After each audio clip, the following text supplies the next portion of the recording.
Christian Audio, a division of Recorded Books, presents Knowing and Being Known, Hope for All Our Intimate Relationships by Erin Moniz. Narrated by Winona Owen. Publisher's note.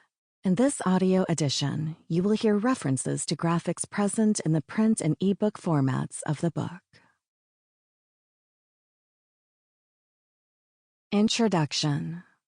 This is not another hot take on relationships. I almost didn't come.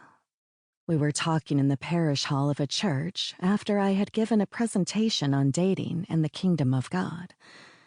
Michaela was in her 30s and single. Like me, she had grown up in purity culture and was familiar with many of the influences that shaped me as a white evangelical coming of age in the church.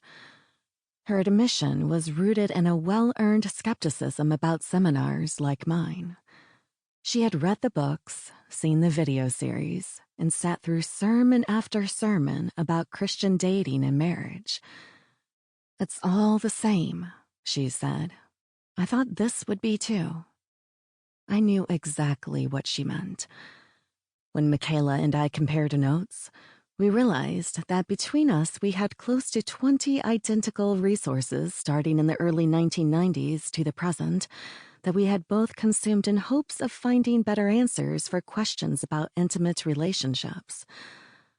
Once I became a college minister, I also picked up any resources my students were consuming. This included books, Instagram/TikTok influencers, and celebrity pastors who were putting out content that has been forming the next generation of Christians. Much of the informal research for this book comes from a large collection of resources from my and Michaela's era to the present. I refer to this canon of work with a general critique, so I would like to make a few underlying claims about these resources before diving into the analysis. 1. I don't name specific Christian relationship books. With 80-plus books, it would be unfair and impossible to do an exhaustive analysis of them all or to single out certain ones for special critique. 2.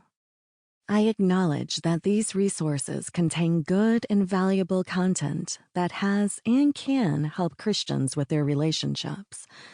In fact, I cite several wonderful resources throughout this book. My critique is not a total disparaging of this collection. 3. I have yet to encounter a resource that covers a larger body of intimate relationships that also provides a gospel framework for intimacy. Many of the resources focus on helping with behaviors and choices, but often lack content that produces Christians who are more mature. In discipleship, the approach to subjects of intimacy has been slowly and systematically unmoored from the fundamentals of Christ's gospel and mission. I unpack this analysis in the results of my research project. There is a relentless sameness that Michaela recognizes about her own journey that I want to highlight here. I felt a similar redundancy in my own experience with Christian resources about intimate relationships. But before I started my research, I could not put my finger on it. With so many resources written and produced, it seems reductionistic to claim that they are all somehow the same. But from 2017 to 2021, I got my chance to search for answers. I began a doctoral program that was designed to serve the emerging adults that I minister to daily. My thesis was driven by this problem statement: emerging adults, 18 to 29 years old respectively, are struggling with their intimate relationships because they lack a robust theology of intimacy.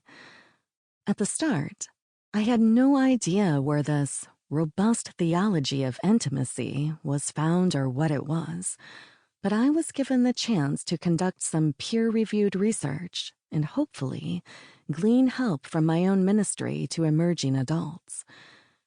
That project is the basis for this book. Throughout these chapters, you will hear from the emerging adults who participated in interviews and focus groups. They are male and female, single and married, queer. Sample complete. Ready to continue?